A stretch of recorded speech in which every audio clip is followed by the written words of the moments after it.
օբյեկտիվորեն դրա կարիքը ունենք եւ ընդհակառակը հետ քաշենք այն տեղերից, որտեղ դրա կարիքը օբյեկտիվորեն չկա։ Հետևաբար հիմա հարկերի թեմայով որ մենք խոսենք, այդ իսկապես պետության կարևորագույն հենասյուներից մեկն է, որը ցավոք մեր իրականության մեջ միշտ չի, որ ինքը պատշաճ ճանաչման եւ գնահատականի արժանանում է եւ հիմնականում բանա դեմոնիզացված է եւ ես ինձ շատ հետաքրքրել այդ թեման եւ իրական Հայաստանի գաղափարախոսության մասին իմ բանախոսություններում ես դրան անդրադառնում եմ, որովհետեւ մեր բաների մեջ, մեր պատմության մեջ, օրինակ որ մեր պատմությունը կարդակ, այնտեղ սարսափելի տեսարաններ են նկարագրած հարկեր հավաքելու մասին, թե ինչպես են մեզ հայտնի կայսրությունները, որի կազմում մենք եղել ենք, բան արել էլի, հարկեր հավաքել եւ այդ պատմական տպավորության տակ ենք մենք հարկ ասելով, մենք հարկ ասելով այդ բանի մեջ ենք, գզիրն ընկավ դռնեդուր, էլ չթողեց տուն կտուր եւ այլն եւ այլն եւ այսինքն այս տրամաբանությունն է ու մենք պետք է առերեսվենք սրա հետ,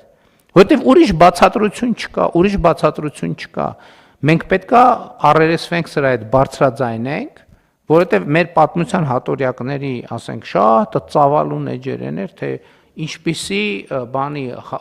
հարկային հարստահարման են ենթարկվում պարսկական կայսրության կողմից, մոնղոլ-թաթարական բանի կողմից, օսմանյան կայսրության կողմից, ռուսական կայսրության կողմից եւ այլն եւ այդպես շարունակ։ Եվ այդ հարկի ու իմ ընկալումը եւ համոզմունքներն է, որ պետության եւ հարկի նկատմամբ մեր վերաբերմունքը այս պատմական բանի հիշողության արտահայտությունն է։ Մենք չենք ֆիքսել, որ այս պետությունը այլևս մերն է, մեր պետությունը մեզ համար է, այդ հարկը հավաքում, որ մենք ճանապարհ ունենանք, դպրոց ունենանք, մանկապարտեզ ունենանք, առողջության ապահովագրություն ունենանք, թոշակ ունենանք,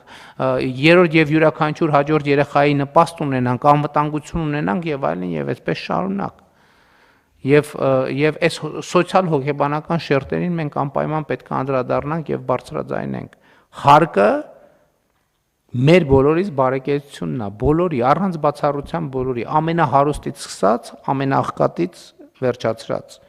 որովհետև ընդ որում նույն ձևի մարդը կարա Bentley ունենա եւ Rolls Royce ունենա, բայց մեկը ինչքան էլ հարուստ լնես, չես կարա քեզ համար Երևան, Սևան առանձին կամ Երևան Բագրատաշեն առանձին մայրուղի, չկա տենց մարդ։ Մի անգամ բանի խորհրդակցություն հանդիպում էր, էլի ներկաներից մեկը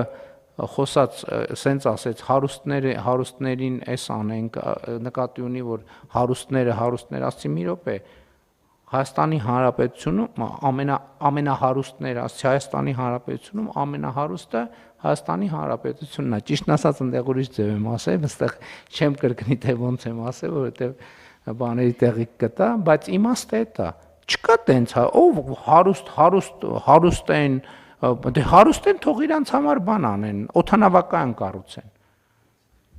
հանրային Հայաստանի Հանրապետության օդանավակայաններից թող չօգտվեն, հարուստ են, դե թող ամեն մեկ իրանց համար օդանավակայան կառուցեն, ամեն մեկը Երևանում իրանց համար այլընտրանքային ճանապարհ կառուցեն, ամեն մեկը իրանց ուր են գնում, Ծաղկաձոր են գնում, ուր են գնում հարուստները, չգիտեմ Ուր որ գնում են, կարճ ասած, դեպի հանրապետությունից, իրանց տնից միջև օդանավական թող կառուցեն ճանապարհ, հա, սրանից հետո պետք է ասել, ով ասում է հարուստ եմ, տենց ուժեղ եմ, հարուստ եմ, ասում դե կառուցի քեզ համար ճանապարհ, օդանավական կառուցի, ճանապարհ կառուցի, ուր գնում ես միայն քո կառուցած ճանապարհով։ Էլ չեմ ասում, եթե ես չընդունեմ, եթե պետությունը այդ ճանապարհները չկառուցի, բանն է մնալու, այդ ձեր Bentley-ներից հետևի stop farm է մնալու, ուրիշ ոչ մի բան չի մնալու։ Նույնն է վերաբերվում ամեն աղքատներին, բա որ հարկ չվճարի, սոցիալական բան կա, ապահովություն կա, վերջը նպաստ կա, առողջության նվազագույն կա, եւ այլն, բա որտեղից վճարենք, ժողովուրդ ջան, որտեղից վճարենք։ Եվ հետևաբար պետք է հասկանանք, այս է համակեցությունը, այ ամենահարուստը եւ ամենաաղքատը այս կապով են կապված երկրում հարկային համակարգ կա եւ հարկային համակարգի ծախսման մեխանիզմ կա, թե չէ։ Երկու ամենահարուստի էլ ամենաաղքատի բարեկեցությունը կա, այս հարուստի ինչ ասես իր վրա կարա ծախսի, բայց ինքը չի կարա բարեկեցիկ կյանքով ապրի, եթե պետությունը իր գործառույթները բյուջետային ծախսերի միջոցով չիրականացվի։ Եվ սա պարզ գիտակցում է, որը մենք պետքա կարողանանք հնարավորինս լայնորեն տարածել մարդկանց մեջ, համեցեք։ Շնորհակալ